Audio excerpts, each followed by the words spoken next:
प्रणाम दोस्तों, मैं डॉक्टर अमरजीत यादव आज आपके सामने एक नए टॉपिक के साथ हाजिर हूँ जिसका नाम है ऐसे होगा अंत कोरोना का। जी हाँ, आपने सही सुना। वो रास्ते जिससे कोरोना का अंत हो सकता है या होगा, मैं उसके ऊपर आज बात करूँगा और आपके सामने एक नए केस स्टडी के साथ हूँ जो मॉडर्न के हिसाब से भी है और आयुर्वेद के हिसाब से भी है। तो सबसे पहले शुरू करते हैं कि कोरोना वायरस की संरचना क्या है। कोरोना वायरस की संरचना ये है कि उसकी बाहरी लेयर लिपिड और प्रोटीन्स की बनी हुई है। उसमें कई तरह के प्रोटीन्स पाए जाते हैं और उसके अंदर की संरचना या तो डीएनए है या कई बार आरएनए भी हो सकती है। अब वो हमारे शरीर में कैसे काम करता है वायरस, वो किसी भी माध्यम से जब हमारे शरीर में जाता है तो हमारे सेल्स के अंदर जाने के बाद वो अपने जो प्रोटीन्स की लेयर है उसको डिस्ट्रॉय कर लेता है और अपने आरएनए और डीएनए को मल्टीप्लाई करके धीरे धीरे उस सेल्स के ऊपर अपना कब्जा कर लेता है और पूरे शरीर में फैल जाता है। और जैसे वो पूरे शरीर में फैल जाता है और इम्यूनिटी को कम करते करते धीरे धीरे पेशेंट को असहाय कर देता है और आखिरी में कभी कभी पेशेंट की मृत्यु भी हो जाती है। अब बात करेंगे कि क्या रिसर्च हो रही है या कैसे कोरोना का अंत किया जा सकता है। रिसर्च ये हो रही है कि कोई ऐसी वैक्सीन बनाई जाए जिसका उस पेशेंट के ऊपर ट्रायल किया जाए या उस पेशेंट को दिया जाए और वो ऑलरेडी पहले से ही अब उसकी बॉडी एंटीबॉडीज़ बना ले और जैसे ही वायरस किसी वजह से उसके शरीर में जाए तो वो एंटीबॉडीज उसको खा जाएं और वायरस का संक्रमण न फैले। अब वैक्सीन कैसे बनती है मॉडर्न में, तो सबसे पहले किसी भी वायरस का कोई एक पार्टिकल ले लेते हैं, उसको उसके छोटे टुकड़ों में से कोई एक टुकड़ा ले लेते हैं या कई बार पूरा भी ले सकते हैं, उसको प्रोसेस करते हैं और किसी जानवर के अंदर इंजेक्ट करते हैं और देखते हैं कि कितने दिन में जानवर का शरीर उसके प्रति एंटीबॉडीज़ बना लेता है।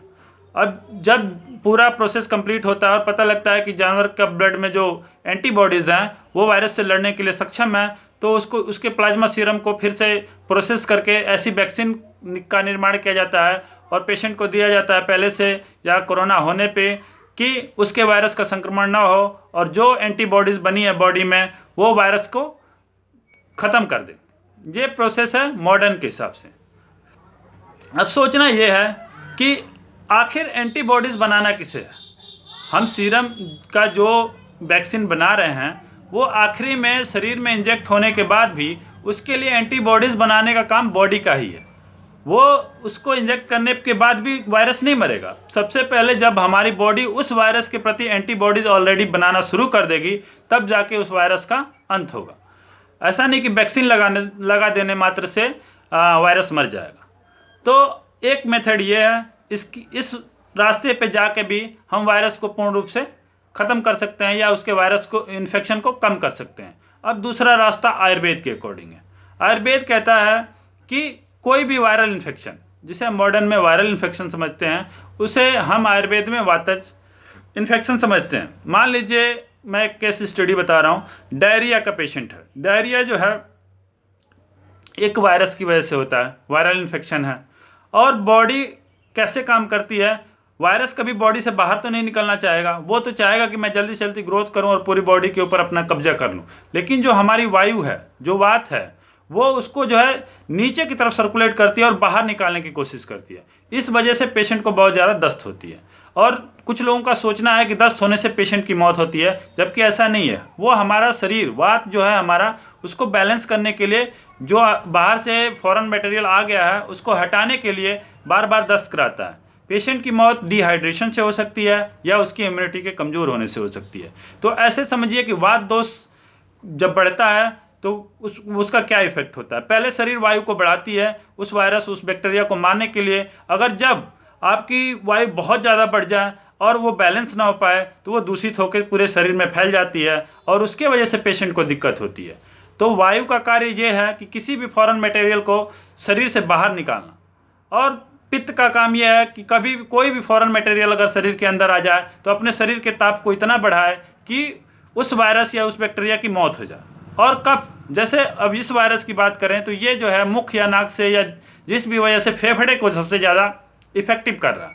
फेफड़े को इफेक्टिव करने के बाद बॉडी क्या करती है कि काफ़ी मात्रा में कफ का प्रोडक्शन करना शुरू करती है उसको बाहर निकालने के लिए। लेकिन एक्चुअल में सूखी खांसी हो रही है, गला में भी इन्फेक्शन हो रहा है, तो ये प्रोडक्शन तो हो रहा है लेकिन बाहर नहीं निकाल पा रहा है। इसकी वजह से पेशेंट को सांस लेने में दिक्कत होने लग जा रही है और पेशेंट की धीरे धीरे मृत्यु हो जा रही है। अब जैसे कफ बढ़ रहा है वहाँ आके वायु काम करती है, लेकिन वायु का गुण है उसको बाहर निकालना, लेकिन वायु जब बाहर नहीं निकाल पाती है तो धीरे धीरे दूषित होने लगती है और दूषित होने के बाद पित्त को भी दूषित करती है और बॉडी का टेम्परेचर काफ़ी बढ़ जाता है और इस वजह से पेशेंट को वात, पित्त और कफ तीनों दोष एक साथ ही दूषित हो जाते हैं। और जब ये तीनों दोष एक साथ दूषित होते हैं तो आयुर्वेद में भी लिखा है कि जब किसी के तीनों दोष दूषित हों तो वह बीमारियां लगभग असाध्य होती हैं या कृष्ण साध्य होती हैं। उनका ट्रीटमेंट अगर पहले स्टेज में किया जाए तो वो साध्य हैं, वरना पेशेंट का मृत्यु सुनिश्चित होती है। अब ट्रीटमेंट की बात करें, हमको ये देखना है कि हम मॉडर्न की वैक्सीन के बारे में बैठ के ढूंढें कि कब वैक्सीन आएगी, कब किसी जानवर पर ट्रायल होगा, उसकी एंटीबॉडीज बनेंगी और 130 करोड़ के देश में सबको एक साथ वैक्सीन लगाना, बच्चे से लेके बूढ़े को सबको उसके रिजल्ट देखना, ये सब आसान नहीं होगा। तो हमें डिसाइड करना है कि हम वैक्सीन के लिए जाएं या आयुर्वेद में वर्णित जो मेडिसिन है, जो दवाइयाँ हैं, जो तरीके हैं उन पे बात करें। वात, पित्त और कफ ये तीनों चीज़ बैलेंस करने के बाद शरीर में कोई बीमारी नहीं हो सकती, ये कंफर्म है। वायरस के ऊपर मैं इसलिए बताया डायरिया के कि वो वात बीमारी को हम क्यों इसको वात में गिन लेते हैं, वायरस में नहीं गिनते, लेकिन वात में क्यों गिनते हैं? क्योंकि हमारी वायु वहाँ जाके काम करती है।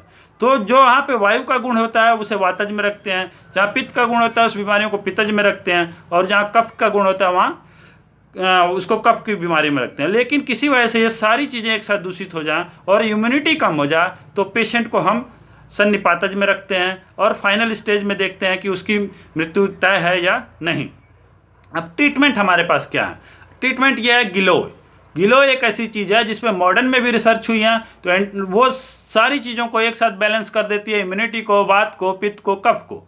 बहुत सारे रिसर्च तुलसी पे हुए हैं, वो एंटीवायरल है। बहुत सारे रिसर्च नीम पे हुए हैं जो एंटीबैक्टीरियल और एंटीवायरल हैं। हल्दी पे रिसर्च हुए हैं जो एंटी कैंसरस हैं, एंटीबैक्टीरियल हैं। हर तरह से इनके ऊपर भी रिसर्चेज हुए हैं, लेकिन उन रिसर्चों को कोई बता नहीं रहा है, उसको चारों तरफ फैलाया नहीं जा रहा है। हमारे जो महर्षि थे आज से 6000 साल पहले ये गणना करना जानते थे कि किसी भी चीज़ में वो कितने प्रकार का रस हो सकता है। सोचिए आंवले में 6 रस होते हैं। पूरा आज तक जितना रिसर्च हुआ उसमें 7 रसों की वर्णन है, जिसमें 6 रस एक ही चीज़ में होता है। इसीलिए उन्होंने माना कि वो श्रेष्ठ रसायन है। उससे बना हुआ च्यवनप्राश आपकी बॉडी को इम्यूनिटी देता है। दूसरा, आप मान लीजिए तुलसी है, वो 80 प्रकार के रोगों पे इसलिए नहीं काम करती क्योंकि वो किसी भी प्रकार के वायरल इन्फेक्शन को कम कर सकती है। हल्दी है, लहसुन है, ये सामान्य सी चीज़ें जो आपको लगती हैं वो जो है आपके वायरस को ख़त्म करने में सक्षम है। आज से 6000 साल पहले का रिसर्च है। आप वैक्सीन ढूंढने में लगे हुए हैं। आपको वैक्सीन चाहिए या अपनी इम्यूनिटी बनाना, एंटीबॉडी आपके शरीर को है, ना कि उस वैक्सीन को।